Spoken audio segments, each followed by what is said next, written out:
Welcome dear रॉकर्ट्स, कैसे हो आप सभी। आज हम आपके लिए लेकर आए हैं एक अनएक्सपेक्टेड और थ्रिलिंग मूवी जिसका नाम है हॉन्टर। एक लड़की अपने परिवार के साथ एक ही दिन को रिपीटेडली जी रही है, बिल्कुल एक टाइम लूप की तरह। पर उसके अलावा इस बात को कोई नहीं जानता और उन्हें हर दिन नॉर्मल लगता है। सिर्फ इस लड़की को ये सब कुछ कैसे पता चला और उनका एक पर्टिकुलर दिन ही रिपीट क्यों हो रहा है, क्या वो आखिर में इसका राज जान पाई। ये सब जानने के लिए इस वीडियो को एंड तक जरूर देखिए, क्योंकि हर पल एक नया ट्विस्ट आपका इंतजार कर रहा है। बाकी दोस्तों, चैनल को सब्सक्राइब करने के साथ बेल आइकन को दबा दीजिए, यूट्यूब का नोटिफिकेशन ऑन रखिए, इंस्टाग्राम और फेसबुक पे आप हमें फॉलो कर सकते हैं। अब चलते हैं मूवी के अंदर। मूवी की शुरुआत में एक वॉकी टॉकी को दिखाते हैं जिसमें मैसेज आता है कि उठो लीजा, मुझे और ईगर को एक ट्रेजर मिला है, हमें जल्दी वहां पर जाना है। और यह है लीजा, हमारी मूवी की हीरोइन। मैसेज सुनकर वो उठती है। इस इलाके में सिर्फ इनका ही घर है और हर तरफ कोहरा ही कोहरा। वो हॉल में जाकर अपने छोटे भाई एंथनी को डांटती है कि तुमने अपना वॉकी टॉकी मेरे कमरे में क्यों छोड़ा। एंथनी अपना पुराना वीडियो गेम खेलते हुए कहता है कि दीदी, मैंने और ईगर ने एक ट्रेजर ढूंढ निकाला है। लीजा कहती है कि अगर तुम्हारा इमेजिनरी फ्रेंड है इसलिए उसके बारे में बताकर मेरा टाइम वेस्ट मत करो। तभी इनकी मम्मी, जिनका नाम करोल है, वो लीजा को बेसमेंट में ले जाकर वॉशिंग मशीन में कपड़े धोने को कहती है। फिर वो एंथनी को उसका चश्मा ढूंढने को कहती है। लीजा, कल तुम्हारा बर्थडे है, कल हम कहीं बाहर चलेंगे, गैरेज में तुम्हारे पापा कार रिपेयर कर रहे हैं। इस पर लीजा कहती है कि कार कभी ठीक नहीं होने वाली मामा, वो बेकार में ट्राई कर रहे हैं। इस तरह करोल एक रोबोट की तरह सवाल पे सवाल करती है और लीजा अकड़कर सारे जवाब देती है। फिर लीजा अपना वॉकमैन लेकर बेसमेंट में जाती है। अगर आप जानते हैं कि वॉकमैन क्या है तो कमेंट में शेयर कीजिए ताकि जिन्हें नहीं पता वो जान पाए। यहाँ लीजा मेन डोर खोलती है तो कोहरे की वजह से कुछ भी दिखाई नहीं देता। वो बाहर जाना चाहती है पर जरा घबराती है। तभी उसके पापा ब्रूस आ जाते हैं। ब्रूस कहता है कि बाहर जाने के बारे में सोचना भी मत, वेदर बहुत ही खराब है। ये कहकर वो लीजा को क्लैरिनेट प्रैक्टिस करने को कहता है। जब वो प्रैक्टिस करने लगती है तो उसकी माँ उसे नीचे बुलाती है। लीजा बहुत डिस्टर्ब लगती है और चुपचाप अपना रूबिक्स क्यूब खेल रही होती है। ब्रूस कहता है कि तुम रोज कपड़े धोती हो और तुम्हारी माँ कहती है कि कुछ कपड़े गायब हो गए हैं। लीजा चिढ़कर कहती है वो तो रोज होता है, पर आपको आज ही पता चला क्या। ब्रूस कहता है तुम ठीक से जवाब क्यों नहीं देती बेटी, कल तुम्हें और एंथनी को स्कूल जाना है और मुझे ऑफिस। तुम इस तरह बिहेव करोगी तो मम्मी अकेले सब कुछ कैसे मैनेज करेगी। लीजा चिल्लाती है कि आप किस कल की बात कर रहे हो, हमारा कोई कल नहीं है, हम रोज एक ही दिन को जी रहे हैं। सुबह उठते हैं, ब्रेकफास्ट करते हैं, फिर लंच, डिनर, फिर गेम खेलते हैं, फिर सब एक साथ बैठकर एक सीरीज वही एपिसोड रोज देखते हैं, फिर सब सो जाते हैं और अगले दिन वही साइकिल शुरू। ना मैं और एंथनी कभी स्कूल जाते हैं और ना आप कभी ऑफिस। आप दोनों कब समझेंगे कि हम इस घर में फंसे हुए हैं, यहाँ से बाहर नहीं निकल सकते। पेरेंट्स को उसकी ये बात बहुत वियर्ड लगती है। इतने में एंथनी रोने लगता है और वे उसे उठाकर अंदर लेके जाते हैं। शुरू से ही लीजा बहुत ही तनाव में है और उसके पेरेंट्स की तरह हमें भी लगता है कि उसे कोई साइकोलॉजिकल प्रॉब्लम है। लेकिन जैसा लीजा कह रही थी, हर दिन की तरह उस दिन भी करोल खाना बनाती है। वे डिनर करते हैं, फिर गेम, फिर टीवी सीरीज, फिर सो जाते हैं। अगली सुबह लीजा उसी वॉकी टॉकी के मैसेज को सुनकर उठती है और हॉल में जाती है तो एंथनी वही वीडियो गेम खेल रहा होता है। उसकी माँ फिर उसे कपड़े धोने को कहती है और एंथनी को चश्मा ढूंढने का काम देती है। लीजा सच जानकर भी कुछ नहीं कर सकती। लेकिन अब वॉशिंग मशीन के पीछे से एक आवाज आती है। लीजा पीछे चेक करती है तो अचानक वॉशिंग मशीन का डोर बंद होता है। लीजा फिर घबराकर बेसमेंट से बाहर आ जाती है। उस दिन एक और बात अजीब होती है, उनका टेलीफोन बजता है जो पहले कभी नहीं हुआ था। लीजा रिसीवर उठाती है तो उसमें नॉइज डिस्टरबेंस बहुत होता है और लीजा उसे रखकर अपने क्लैरिनेट प्रैक्टिस करती है। तब उसके कमरे के वेंट से अजीब आवाज आती है। लीजा घबराकर उसके पास जाती है तो अचानक उसकी माँ उसे बुलाती है। रोज की तरह उसके पेरेंट्स उसे वही घिट पिट सुनाते हैं। फिर रात को लीजा सोने जाती है। उसे अजीब लगता है कि सिर्फ आज का दिन हर दिन से डिफरेंट क्यों था। लीजा को नींद नहीं आती। रात को ठीक 1:15 को उसके दरवाजे के नीचे किसी की परछाई दिखाई देती है। लीजा दरवाजा खोलती है तो वहां कोई भी नहीं होता, पर उनकी घर की अटारी का दरवाजा खुला होता है। लीजा धीरे उसके अंदर जाकर झांकने वाली होती है कि अचानक दरवाजा बंद। लीजा तो डर के मारे भागकर वापस कमरे में आ जाती है। अगले दिन भी लीजा वॉशिंग मशीन में कपड़े डालती है, पर उसे याद होता है कि कल इसके पीछे से आवाज आई थी। वो मशीन को हटाती है तो पीछे एक दरवाजा होता है, लेकिन वो लॉक्ड है और बिना चाबी के नहीं खुलेगा। लीजा वापस आकर क्लैरिनेट बजाती है। तब अटारी पर किसी की भागने की आवाज आती है। लीजा ऊपर जाती है तो दरवाजा खुला होता है, पर इस बार वो बंद नहीं होता और लीजा अंदर जाती है। कई चीजें बिखरी पड़ी हुई है। वहाँ कुछ वीडियो टेप्स पड़े होते हैं। वो मूविंग डे वाला टेप प्ले करके देखती है। ये शूट किया गया था जब वे पहली बार इस नए घर में आए थे। वीडियो का डेट अगस्त 24, 1985 होता है। लीजा देखती है कि जब ये लोग वीडियो को शूट कर रहे थे तो घर के अंदर एक रूप दिख रहा था। यहाँ एक ओइजा बोर्ड दिखता है। लिजा को लगता है कि उनके घर में कोई अमानुष्य, कोई आत्माएं वाली शक्ति है और आज वो उसका पता लगा कर रहेगी। वो कॉइन को बोर्ड पर रखकर पूछती है कि क्या इस घर में कोई भूत या आत्मा है, क्या आपको मेरी मदद चाहिए। तभी उसकी माँ फिर उसे बुलाती है कि पापा तुमसे बात करना चाहते हैं। हाँ मम्मी, आती हूँ। ये कहकर वो वापस बोर्ड को देखती है तो ओइजा बोर्ड का कॉइन यस पर रुका होता है। ये देखकर तो लिजा की जान ही निकल जाती है। उसके हाथ पैर कांपने लगते हैं और लाइट्स भी फ्लिकर होने लग जाती है। लिजा जान बचाकर नीचे भाग के आती है। डेली उसके पेरेंट्स उसके साथ जो मीटिंग करते हैं वो आज नहीं होता। उसके पापा स्मोक कर रहे होते हैं। शाम को उसकी माँ यूजुअली टीवी देखती थी पर आज बुक पढ़ रही है। लिजा को ये सब बड़ा अजीब लगता है और पूछती है आज हम टीवी क्यों नहीं देख रहे हैं। करोल बताती है कि पापा कार रिपेयर कर रहे हैं, इसलिए मेरा भी टीवी देखने का मन नहीं है। वहां उसके पापा कार ठीक करने के बजाय फ्रस्ट्रेशन में उसे तोड़ रहे होते हैं। ये सब देखकर लिजा को और भी डर लगता है और वो चुपचाप अपने कमरे में चली जाती है। उसे नींद तक नहीं आती और वो सोचती है कि आज का दिन हर दिन की तरह क्यों नहीं था और सिर्फ मुझे ही ऐसा क्यों लग रहा है। तभी 1:15 बजते हैं और उसके दरवाजे के नीचे कदमों की परछाई दिखाई देती है। पर इस बार परछाई गायब नहीं होती बल्कि दरवाजा खोलने लगती है। लिजा डर के मारे चादर ओढ़कर चिल्ला देती है और तभी उसके मुंह पर एक हाथ पड़ता है और कोई उसे लीजा लीजा करके पुकारता है। वो आवाज सुनकर वो डर जाती है। अगली सुबह वॉकी टॉकी में उसके भाई का नॉर्मल मैसेज नहीं आता बल्कि वो कहता है कि जल्दी आओ दीदी, इमरजेंसी है। लिजा घबरा कर नीचे जाती है तो उसके पापा मम्मी लड़ रहे होते हैं। लिजा को देखकर वो गुस्सा करने लगते हैं कि मैं रोज उस कार को ठीक करने की कोशिश करता रहता हूँ पर रोज कार का स्पार्क प्लग गायब हो जाता है, उसे तुम चुराती हो ना। तभी कोई दरवाजे पर पीटता है। लिजा एकदम शॉक हो जाती है क्योंकि उनका हर दिन एक जैसा था और इससे पहले उनके घर में कोई नहीं आया था। लेकिन कल से सब कुछ बदल रहा है और ये सब लिजा ही रियलाइज कर रही है। करोल दरवाजा खोलती है तो एक अजीब दिखने वाला आदमी खड़ा होता है। वो कहता है कि मैं फोन ठीक करने आया हूँ। ये कहकर वो सीधे लिजा के कमरे में जाता है। लिजा भी उसके पीछे जाती है। वो लिजा से पूछता है तुम्हें सच का पता कब चला। लिजा पूछती है तुम कौन हो और मेरी फैमिली के साथ ये हो क्या रहा है। वो कहता है कि इस घर में जो आवाजें आ रही हैं तुम उन्हें मत सुनना और ना ही उन्हें फॉलो करने की कोशिश करना वरना तुम्हारा परिवार मुसीबत में पड़ जाएगा। इस तरह उसे धमकी देकर वो चला जाता है पर लिजा की फैमिली ऐसे बिहेव करती है जैसे कुछ हुआ ही नहीं। पर लिजा अब बर्दाश्त नहीं कर पाती और इस घर से निकलने का फैसला करती है। वो अपना साइकिल निकाल कर कोहरे में बहुत दूर चली जाती है। उसे एक घर दिखता है और बाहर एक आदमी खड़ा होता है पर वो जैसे ही पास जाती है तो ये उसी का घर होता है और बाहर उसके पापा खड़े होते हैं। लिजा कंफ्यूज होकर फिर वहां से किसी दूसरी दिशा में निकलती है पर फिर से अपने घर के आगे रुक जाती है। वो कई बार ट्राई करती है पर वो इस घर के अलावा और कहीं जा ही नहीं पाती। अब वो समझ जाती है कि वो इस लोभ से बचकर कभी नहीं जा सकती पर वो हार नहीं मानना चाहती और अटारी में जाकर वहां की आत्माओं से मदद मांगने का फैसला करती है। वो ओइजा बोर्ड को सेट करके पूछती है कि प्लीज हमारी मदद कीजिए, हम किसी लूप में फंसे हुए हैं और यहाँ से बचना चाहते हैं। पर उसे कोई जवाब नहीं मिलता। तंग आकर वो अपने कमरे में लौट आती है पर उसके बेड पर कोई और लेटा होता है। लिजा डरती है पर फिर भी चादर हटाती है तो बेड से एक लड़की उठकर उसका हाथ पकड़ लेती है। तभी नीचे से आवाज आती है ओलिविया, पापा बुला रहे हैं, जल्दी नीचे आ जाओ। तब पता चलता है कि उस लड़की का नाम ओलिविया है। यहाँ ओलिविया चिल्लाती है कि लिजा सिर्फ तुम मुझे बचा सकती हो, प्लीज फर्श को खोल कर देखो। तभी लिजा आंखें खोलती है और अगला दिन शुरू होता है। ओलिविया ने जैसा कहा था। लिजा अपने कमरे के फ्लोर पर एक दरवाजा देखती है। वो उसे खोलती है तो अंदर एक पुराना एल्बम होता है। पहले पेज पर एक न्यूज़पेपर कटिंग होती है जो 1954 की है। इस इलाके में एक लड़की गायब हो गई थी। अगले कई पेजेस में पता चलता है कि हर साल यहाँ एक लड़की गायब हुई है और किसी किसी का कत्ल भी हुआ है। लास्ट पेज में एक चाबी होती है। तभी उसे बेसमेंट में वॉशिंग मशीन के पीछे का वो डोर याद आता है और वो चाबी से उस डोर को खोलती है। वहाँ एक टनल होती है। लिजा टॉर्च लेकर अंदर जाती है। एंड में एक दरवाजा दिखता है और उसके सामने पानी में एक बोतल तैर रहा होता है। लिजा देखती है कि वो पॉइजन बोतल है और पानी में एक वॉच भी पड़ी है। वो दरवाजे के होल से देखती है कि अंदर एक लड़की फंसी हुई है। अचानक वो लड़की जलकर राख हो जाती है। लिजा घबराकर वापस आती है। लंच के वक्त एक कॉल आता है। लिजा जानती है कि जब रोज की लाइफ में कुछ चेंज होता है तो आगे क्या होने वाला है।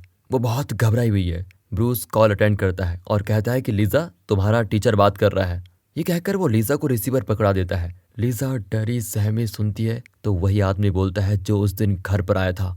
वो डराता है कि मेरे कहने के बावजूद तुमने उस आवाज को फॉलो किया और उस लड़की की बात सुनी। आइंदा ऐसा किया तो तुम्हारा परिवार मिट जाएगा। लीजा उस पर चिल्लाकर वापस टेबल पर आती है तो देखती है कि उसके चेयर पर एक लड़का बैठा है। वो चिल्लाती है कि ये कौन है। एंथनी कहता है कि ये मेरा फ्रेंड ईगर है, जिसके बारे में मैंने तुम्हें बताया था। लीजा उसे डांटती है कि ईगर तुम्हारा इमेजिनेशन है, सच नहीं। तभी अचानक वो लड़का गायब होता है। अब लीजा को शक होने लगता है कि कहीं मैं पागल तो नहीं हो गई। तभी वो लड़का फिर से नजर आता है और उस टेलीफोन रिपेयर मैन की आवाज में बोलता है कि मेरे ऑर्डर्स नहीं मानोगी तो मैं सबको खत्म कर दूंगा। फिर वो गायब हो जाता है। तभी क्लॉक बहुत तेज चलने लगती है और देखते देखते उसके पेरेंट्स और भाई बूढ़े हो जाते हैं और स्केलेटन बनकर टूट जाते हैं। लीजा फूट फूट कर रोती है कि प्लीज मुझे इस घर में अकेला मत छोड़िए, मुझे डर लग रहा है। फिर पता चलता है कि ईगर ने उसको डराया है। उसके पापा उसे गले लगाकर शांत करते हैं और उसे आराम करने को कहते हैं। वो कमरे में चली जाती है। उस रात फिर से वेंट से एक आवाज आती है कि सिर्फ तुम मुझे बचा सकती हो, प्लीज मेरी हेल्प करो।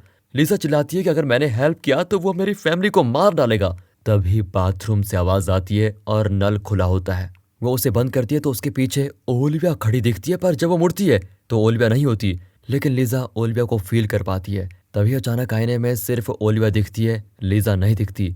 पर हमें दिखाते हैं कि ये सच में लीजा है, लेकिन बाथरूम एकदम से बदल गया है। दरअसल ये 1984 से बहुत आगे चली गई है और इस वक्त तो लीजा नहीं ओलिविया है। पूरा घर बहुत ही मॉडर्न दिखता है। उसके कमरे में उसका क्लैरिनेट बहुत नए टाइप का है और वहाँ आईपॉड वगैरह भी हैं। वो अप्रैल 24, 1985 का एक न्यूज़पेपर कटिंग देखती है जो ओलिविया ने कलेक्ट करके रखा हुआ है। उसमें लिखा है कि इस तारीख को इस घर में लीजा की पूरी फैमिली को जहर देकर मार दिया गया था। अब लीजा रियलाइज करती है कि ये उसी का घर है, पर यह फ्यूचर है जब ओलिविया और उसकी फैमिली यहाँ पर रह रही है। लीजा नीचे आती है तो उसके भाई की तरह यहाँ ओलिविया की बहन वीडियो गेम खेल रही होती है, पर यह कोई एडवांस्ड गेम खेल रही है। ओलिविया की माँ कुकिंग कर रही है और उसके पापा भी लीजा के पापा की तरह कार रिपेयर कर रहे हैं। वो ओलिविया के पापा को देखना चाहती है कि अचानक उसे एक फ्लैश दिखाई देता है और वो पुराने टाइमलाइन में लौट आती है।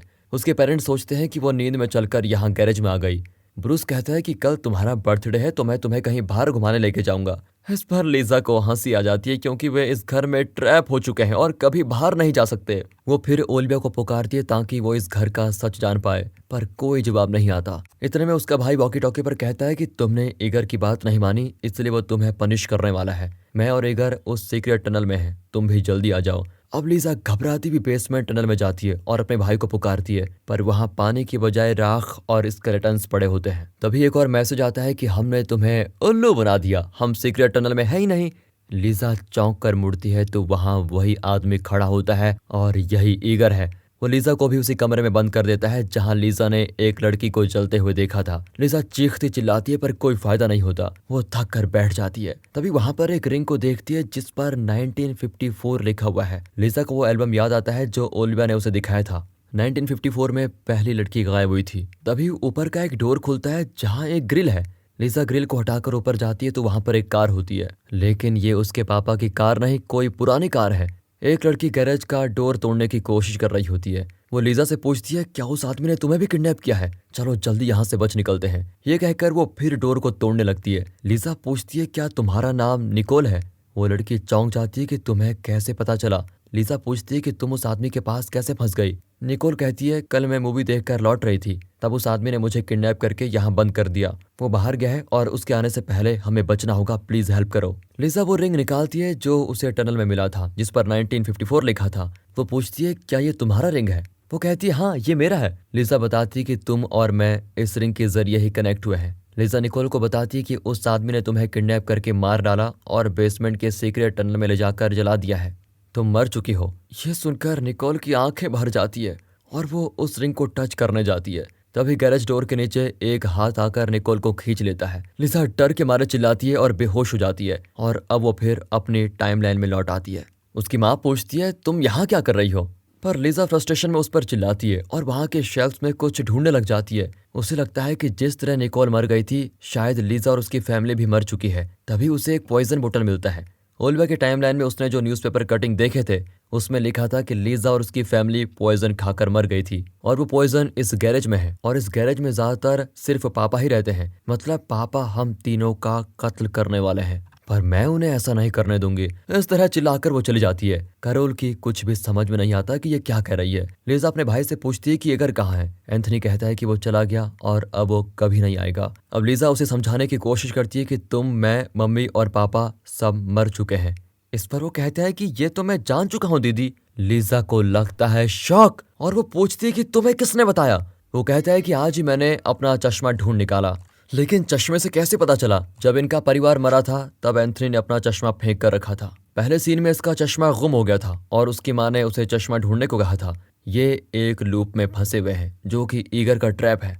पर कुछ चीजें ऐसी हैं जो इन्हें उस दिन की याद दिलाती हैं जब ये लोग मरे थे। एंथनी का चश्मा भी एक ऐसी ही चीज है। इसे पहनने के बाद एंथनी ने रियलाइज किया कि वे मर चुके हैं। अब लीजा समझ जाती है कि ईगर ने ऐसा जाल बिछाया है कि इन्हें इनकी मौत के बारे में कुछ भी याद नहीं है। लीजा अपने कमरे में जाकर फिर अपना क्लैरिनेट बजाती है और मन ही मन ओलिविया से मिलने की प्रार्थना करती है। कुछ ही देर में वो ओलिविया की टाइमलाइन में पहुंच जाती है, लेकिन ओलिविया बनकर। ओलिविया फ्यूचर में रहती है और सिर्फ लीजा उसे ईगर से बचा सकती है। वो अपने हाथ पर लिखती है कि तुम इस घर से बाहर चले जाओ वरना तुम्हें और तुम्हारी फैमिली को ईगर खत्म कर देगा। लीजा जो अपने हाथ में लिखती है वो फ्यूचर में ओलिविया के हाथ पर नजर आएगा। इसे पढ़कर वो अपने परिवार को ईगर के ट्रैप से बचा सकती है। पर यहाँ ओलिविया ने लीजा के लिए एक वीडियो रिकॉर्ड किया होता है जिसमें वो बताती है कि मुझे पता है कि तुम जरूर आओगी। अब मेरी बात ध्यान से सुनो ऑडियंस, आप भी ध्यान से सुनिए तभी ये स्टोरी समझ में आएगी। वो कहती है कि तुम्हारे आने से पहले इस घर में ईगर नाम का एक साइको रहता था। उसने कई लड़कियों को किडनैप करके इसी घर में बड़ी बेरहमी से मार डाला था। फिर 1983 में वो मर गया पर उसकी आत्मा इसी घर में रहने लगी। उसके बाद तुम्हारा परिवार 1984 में इस घर में आया। ईगर की आत्मा ने तुम सबको ट्रैप करके रखा हुआ है और उसका अगला टारगेट मैं हूँ। वो मेरे परिवार को भी मार डालेगा। सिर्फ तुम मेरी मदद कर सकती हो। दरअसल जब ओलिविया इस घर में आई तो उसे पता चला कि यहाँ एक अमानुष्य शक्ति है। उसने बेसमेंट में लीजा का चेन देखा। उसने फिर अपनी रिसर्च शुरू की और ईगर और उसके कत्लों के बारे में पता लगाया और लीजा की चेन के जरिए उसने पास्ट के टाइमलाइन वाली लीजा से कम्युनिकेट भी किया, बिल्कुल वैसे ही जैसे लीजा ने एक रिंग के जरिए निकोल से कम्युनिकेट किया था। ओलिविया बताती है कि तुम्हारा चेन देखकर मैं समझ गई कि तुम्हें और तुम्हारे परिवार को ईगर ने मार डाला और उसका अगला टारगेट मैं और मेरा परिवार है। उन्हें बचाने के लिए मुझे तुम्हारी मदद चाहिए, प्लीज हेल्प अस। अब लीजा नीचे आती है तो ओलिविया के पेरेंट्स भी लीजा के पेरेंट्स की तरह बहस कर रहे होते हैं और तभी लीजा ओलिविया के पापा की आंखों में देख लेती है कि ईगर की आत्मा उसके अंदर घुस गई है। वो ओलिविया की माँ को बताने की कोशिश करती है कि पापा आपको मार डालेंगे, प्लीज यहाँ से भागो। पर ओलिविया की माँ कुछ समझ नहीं पाती। एक्चुअली ईगर इस घर में रहने वाले हर परिवार में पिता के शरीर में घुस जाता है और उसके हाथों ही उसके परिवार का कत्ल करवा देता है। लीजा सोचती है कि कम से कम वो ओलिविया को तो जरूर बचा सकती है। ये सोचकर वो बाहर भागती है, लेकिन एक जगह किसी चीज से टकराकर गिर जाती है और वहां पर आता है ईगर और लीजा के हाथ पर लिखा हुआ वो वार्निंग मैसेज मिटाने लगता है जो लीजा ने ओलिविया के लिए लिखा था। अगले ही सेकंड लीजा अपनी टाइमलाइन में वापस आती है। उसकी माँ बताती है तुम लॉन में पड़ी हुई थी और तभी लीजा रियलाइज करती है कि उसकी माँ भी जान गई है कि वे मर चुके हैं। लीजा पूछती है कि आपको कब पता चला? उसकी माँ बताती है कि हर रोज मैं तुमसे कंप्लेंट करती हूँ कि हमारे कुछ कपड़े गायब हैं, पर आज मुझे वो सारे कपड़े मिल गए। इस चेन की वजह से उसे पता चल गया कि वे सब मर चुके हैं। दरअसल जिस दिन ये लोग मरे उस दिन सुबह से उसके और ब्रूस के बीच बहस चल रही थी। ब्रूस बहुत डिस्टर्ब था और अजीब बिहेव कर रहा था। कैरोल ने घबराकर अपने और बच्चों के कपड़े पैक कर लिए और यहाँ से बाहर जाने वाली थी, पर उसके बाद वे सब मर गए। अब वो कपड़े मिल गए हैं तो कैरोल को याद आ गया है कि वे मर चुके हैं। लीजा, कैरोल और एंथनी को पता चल चुका है कि वे मर गए हैं, इसीलिए वे इस घर से छुटकारा पा सकते हैं। पर ब्रूस को पता नहीं चला कि वे मर चुका है। अगर उसे भी पता चल जाए तो इनका पूरा परिवार ईगर के चंगों से छूट जाएगा। लीजा अपने पापा से कहती है कि ये कार ठीक नहीं होगी क्योंकि आपने इसका स्पार्क प्लग कहीं छुपा रखा है। आप चाहते ही नहीं कि ये कार स्टार्ट हो। ये सुनकर ब्रूस का चेहरा एकदम से बदल जाता है।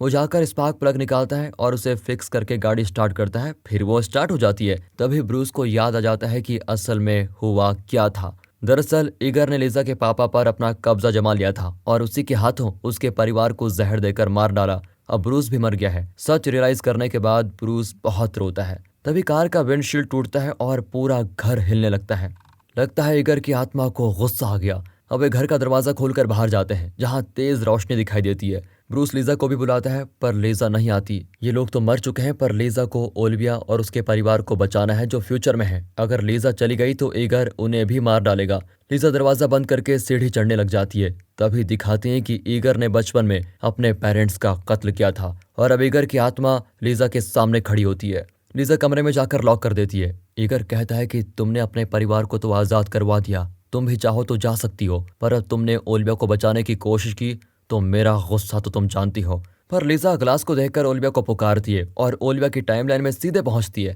वहां ओलिविया के पापा के अंदर ईगर घुस चुका है। वो अपने परिवार को खत्म करने जा ही रहा होता है। इसी बीच लिजा, जो इस टाइमलाइन में ओलिविया है, वो बेसमेंट में जाती है। वॉशिंग मशीन के पीछे वाले डोर को तोड़कर वो अंदर जाती है। वहां ईगर के सारे विक्टिम्स की कोई ना कोई चीज होती है जिनके जरिए लिजा उन सब से कनेक्ट करने की कोशिश करती है ताकि उन सब की आत्माएं मिलकर ईगर को खत्म कर सके।